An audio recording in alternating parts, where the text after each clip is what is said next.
Hare Krishna, bienvenidos a nuestro primer video. Hoy daremos una pequeña introducción al Bhagavad Gita. El Bhagavad Gita es como la Biblia de India. Bhagavad Gita significa canción de Dios y trata esencialmente sobre 5 temas: Ishvara, Dios; Jiva, el alma; Karma, las actividades fruitivas; Kala, el tiempo; y Prakriti, la naturaleza material. Y todo esto es tratado en un escenario muy especial.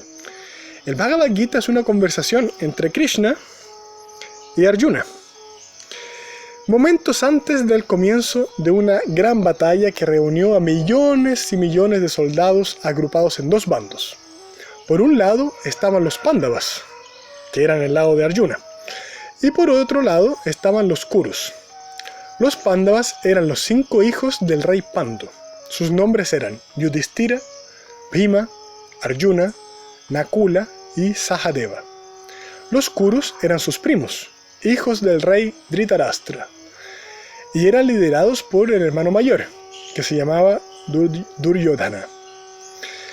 La pregunta obvia ahora sería: ¿por qué habría una guerra entre primos? Y bueno, la respuesta sería más obvia todavía.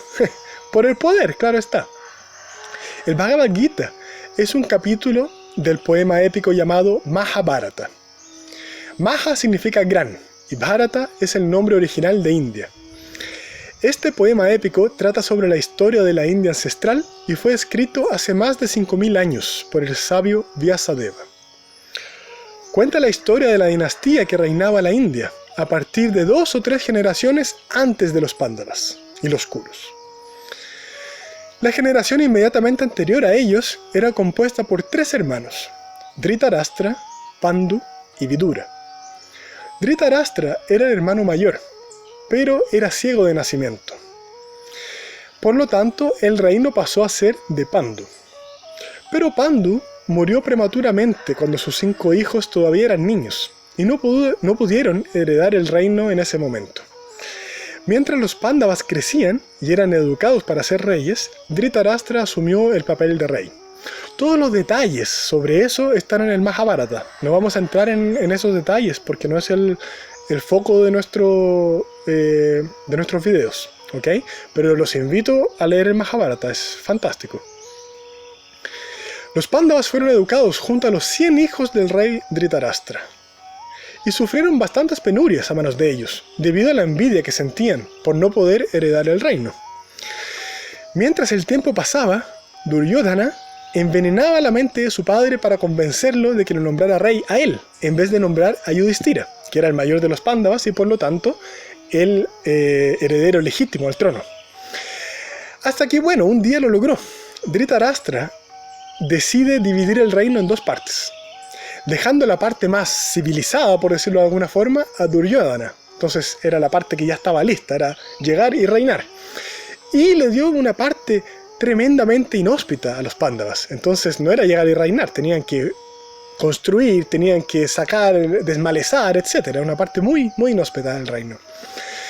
Pero bueno, sin tener otra opción y sin desear entrar en más conflictos, los Pándavas aceptaron. Y bueno, con el tiempo transformaron su parte del reino en algo maravilloso. También, por favor, para más detalles, lean el Mahabharata. Es muy interesante esa parte. Bueno, era el día de la coronación de Yudhishthira como rey. Todos los reyes del mundo habían sido conquistados por los Pándavas y fueron ese día para ofrecerle respeto al nuevo rey. Envidioso por el éxito de sus primos, Duryodhana obliga a Yudhishthira a jugar a los dados, con unos dados arreglados. Según la tradición, el recién coronado rey no podía negarse a ningún pedido en aquel día. Bueno, comienza el juego. Se apuestan grandes cantidades de joyas, caballos, elefantes, vacas y toda clase de riquezas. Yudhishthira perdía una y otra vez. Se apuestan hasta los ejércitos y Yudhishthira los pierde, hasta que se llega a apostar el propio reino. Y claro está, Yudhishthira pierde. Después de todo, los dados estaban arreglados. Era un juego tramposo. No quedándole ninguna posesión material, Yudhishthira tenía que continuar jugando. Él apuesta, y obviamente pierde, a sus hermanos y hasta a su esposa, la cual es humillada públicamente frente a todos en la ceremonia. Después de ese día, fueron hechas algunas negociaciones, sugeridas por el abuelo, tanto de los Pándavas como de los Kurus, que se llamaba Bhishma. Y otros líderes también consideraban que el juego había sido injusto. Entonces, al final de cuentas, los Pándavas son exiliados de su reino para vivir en el bosque por 12 años. Después de eso, ellos deberían pasar un año como incógnitos. Si alguien los encontraba y los reconocía, deberían pasar 12 años más viviendo en el bosque. Solo después de eso podrían recuperar su reino. Bien, pasaron los años y los Pándavas cumplieron con todos los requisitos al pie de la letra. Pasaron 12 años en el bosque y pasaron un año de incógnitos sin ser reconocidos por nadie. Sin embargo, los Kurus no les devolvieron el reino. Entonces, bueno, comenzaron a hacer todo tipo de negociaciones con los Kurus, ¿cierto? Pero no fue posible llegar a ningún acuerdo. La guerra al final era inminente. El Majábharata está lleno de detalles donde se cuentan historias de muchos reyes y héroes, los cuales todos se hacen presentes en la batalla de Kurukshetra. Algunos del lado de los Pándavas y otros del lado de los Kurus. Uno de esos reyes era Krishna, primo materno de los Pándavas. Un día, ambos Pándavas y Kurus fueron a pedirle su apoyo a Krishna, pidiéndole que luchara junto con su ejército. Krishna dijo que uno de los bandos se podría quedar con todo su ejército, mientras que el otro se quedaría con él mismo. Pero él dejó bien claro que no iba a luchar. En ese momento, Krishna había visto primero a los Pándavas, por lo tanto ellos tenían la prioridad para elegir. Y bueno, ellos sabían que Krishna no era una persona ordinaria, entonces lo eligieron a él, incluso sabiendo que él no iría a luchar. A Duryodhana le interesaba el ejército, entonces a final de cuentas todos se fueron felices para la casa. Cada uno obtuvo lo que quería. Respetando la promesa de que Krishna no iba a luchar, Arjuna le pide que condujera su carroza. Aquí en la tapa del Bhagavad Gita, de esta edición del Bhagavad Gita, se muestra a los dos. Aquí está Krishna con las riendas de los caballos y aquí está Arjuna con su arco y sus flechas. Y ambos están tocando una caracola. Eso era la costumbre antes de iniciar las batallas. Yo tengo aquí mi propia caracola y les voy a mostrar cómo suena. Más o menos así.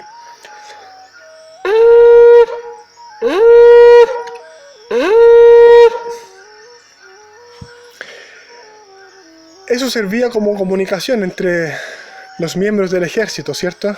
Se tocaba la caracola en ciertos momentos y los otros entendían de que algo estaba ocurriendo y acudían a la ayuda, ¿cierto?, de quien la estaba tocando. Arjuna le pide, justo antes de comenzar la batalla, a Krishna que avance unos metros para observar ambos ejércitos. La primera cosa que ve es que el ejército de los Kurus era mucho más grande que el suyo. También ve que por motivaciones políticas, tanto su abuelo como su maestro eran los generales del ejército de los Kurus. Al ver todas esas personas y más encima personas que eran muy queridas por ellos, por los Pándavas, ¿cierto?, a Arjuna le vienen dudas y entra en pánico. Y esta escena es el comienzo del Bhagavad Gita. A Arjuna le tiembla el cuerpo, se le seca la boca y se le erizan los vellos. Su arco se le resbala y su piel le arde. Arjuna siente compasión por las mujeres que quedarán viudas, por los hijos que quedarán sin padres y por los efectos nefastos que eso tendría en la sociedad. Al final de cuentas, ¿de qué le serviría un reino así? ¿No sería mejor dejar las cosas como estaban y retirarse para vivir una vida de austeridad y recogimiento? Bueno, frente a esa crisis de Arjuna, ¿qué le dirían ustedes a él? ¿Lo apoyarían en su decisión compasiva de no pelear? Cuando hago esa pregunta, la inmensa mayoría de la gente dice que sí, que no vale la pena matar por un pedazo de tierra, y menos todavía matar a miembros de la propia familia. Y bueno, supongo que la mayoría de ustedes también debe estar pensando que eso es lo más sensato. Pero Krishna no lo apoya para nada. De hecho, hasta lo insulta después de escucharlo hablar así. En el segundo capítulo, Krishna comienza hablando así. Mi querido Arjuna, ¿cómo te han aparecido estas impurezas? No son propias en absoluto de un hombre que conoce el valor de la vida, y no conducen a los planetas superiores, sino a la infamia. Oh hijo de Prita, no cedas a esta impotencia degradante, no es digna de ti. Abandona esa mezquina flaqueza del corazón y levántate, oh castigador del enemigo. ¿Por qué Krishna le dice eso a su querido Arjuna? ¿Cómo es que habla del valor de la vida y al mismo tiempo lo incita a matar? Bueno, este primer video es solamente un tráiler. Si quedaron interesados en saber las respuestas a estas y otras preguntas, los invito a estudiar el Bhagavad Gita, que es la conversación donde Krishna explica el porqué de su consejo. Y también los invito a seguir este canal para estudiar algunos temas y versos del Bhagavad Gita que nos pueden ayudar con nuestra propia batalla interna. Gracias por su atención y los espero en el siguiente video. Hare Krishna.